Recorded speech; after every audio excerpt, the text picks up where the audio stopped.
All right, so today I wanted to make a video on a company that I started buying recently, and I really like this company, and I've never talked about it directly before. So this is Fix Comfort Systems. FIX is the ticker symbol. $11 billion company. So again, they're larger end of the mid cap scale, smaller end of the large cap scale, depending on how you define it. Again, they're in the construction industry. They do pay a small dividend, 0.38%. 5.56% free cash flow yield, which I really like. I mean, it's not the greatest ever, but it's pretty good. Anytime you could find a free cash flow yield above whatever the 10-year Treasury is paying, or even T-bills, that's usually a pretty good sign. So again, they engage in the provision of mechanical and electrical contracting services. Mechanical segment primarily includes heating, ventilation, and air conditioning, plumbing, piping, and controls, as well as off-site construction, monitoring, and fire protection. Also installs connecting and distribution elements such as piping and ducting. The electrical segment installation and servicing electrical system. They build, install, maintain, and repair places mechanical, electrical, and plumbing systems in its approximately 44 operating units at 172 locations across the United States. So this, again, they're somewhat diversified here. They're in a handful of different areas, it looks like. And this is an industry that I think is going to grow very well. And not only is it going to grow well, the companies that are best situated to profit off that are companies like this. So let's get right into it here. Profitability is decent. Gross margin currently 20%, operating margin 9%, net margin 7%, free cash flow margin 10.2%. Those are decent. They're not great, but if we look at the return on invested capital, 34%, return on equity 28%. Those are both very good numbers. Current ratio around 1, which is okay. It's not good necessarily, but it's also not bad. Anytime a current ratio, you want it to be over 1, ideally. Growth, they're growing very well, and they're projected to grow very well over the next year. They're projected to go earnings 13% next year, revenue 17%. Analysts are fairly bullish here. The dividend I will get into later. And if we look at its valuation, it is above its historical 5-year PE and price to free cash flow, but a PE of 26, a price to free cash flow of 18. I don't think those are necessarily expensive, especially when you compare it to its historical growth rate, because if it can grow even close to where it's historically grown, it's way undervalued where it's at right now. I mean, you're going to return 15 or 20%. If it can grow the same as it's grown over the last decade as it does the next decade, you're going to double, triple the S&P on this company. Do I think that's going to happen? Probably not, but I do think you'll beat the S&P, hence why I'm buying it. So let's get into the financials here. If we look at the financials, revenue is a clear, steady step up. Every single year, it looks like since going back over a decade, has been a consistent staircase higher every single year. If you go back to 2014, the year ending 2014, you had 1.4 billion in revenue. The year ending 2023, 5.2. So they've more than 3x their revenue, which is very good growth, especially for a company that isn't necessarily a quote unquote growth stock. If we look at, again, net income also has gone up 10x. I mean, you look at the year ending 2014, you had $23 million of net income. The year ending 2023, 323. Diluted earnings per share, 61 cents as opposed to $9. EBITDA also going up very significantly.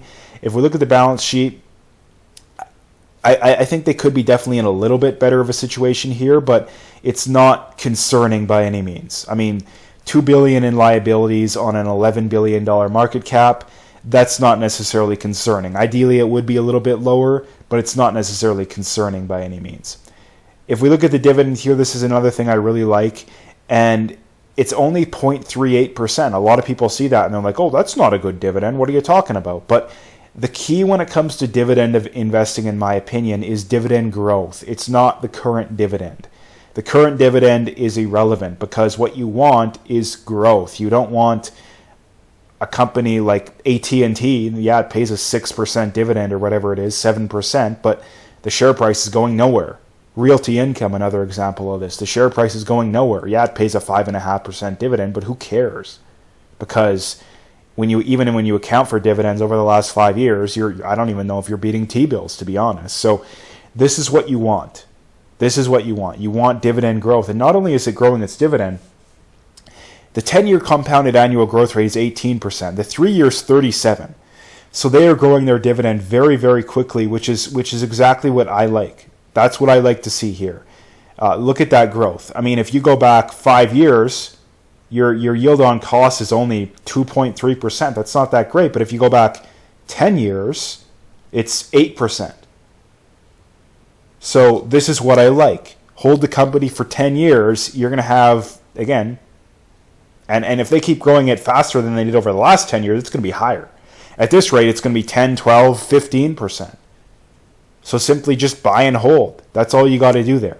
So I've went over the basics here. Let's get into a valuation, because the valuations are always the most important thing, because you find a good company, but you gotta make sure you're buying it at a good price. So let's get into that here.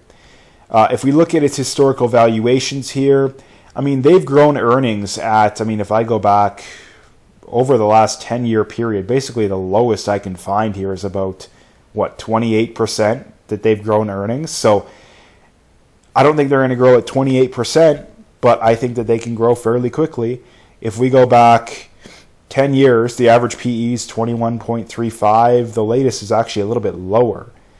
If we look at return on invested capital, has grown very quickly over time. Revenue has grown very quickly over time. There's almost nothing here that honestly isn't to like, at least in my opinion. If we look at, operating cash flow, they've grown at 30% per year. So let's get into a valuation here to try and figure out what is a fair valuation here.